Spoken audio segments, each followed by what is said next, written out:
Ito siya guys, nakakabit to sa single phase power supply natin to 20 volts. Ito na yung BFD natin guys na Delta. Tapos ngayon, ito na yung sa 3 phase motor natin Kung makikita natin dito, nakakabit siya dyan 3 phase itong motor natin guys na Delta connection. Kung nakikita natin to 20 volts ang Delta. Tapos ang program nito guys, ganun lang Kung makikita natin 201, yan na yung program niya. Tapos pag i-press mo ulit, D0 naman. Tapos pag i-press mo ulit, mag-end, tapos ibalik mo dito. Pindutin mo itong mode, ibalik mo dyan sa 60. Ngayon, pag i-press natin to guys, gagana ang motor natin sa keypad.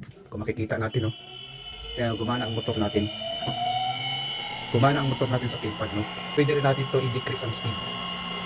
I-decrease natin yung speed guys, humihina din ang ating motor. Kung makikita natin humihina din ang ating motor. Pwede rin natin dito i-increase. Kung makikita natin, bumibilis ang motor natin. Tapos pwede rin natin dito i-off. Nag-off ngayon ang motor natin guys.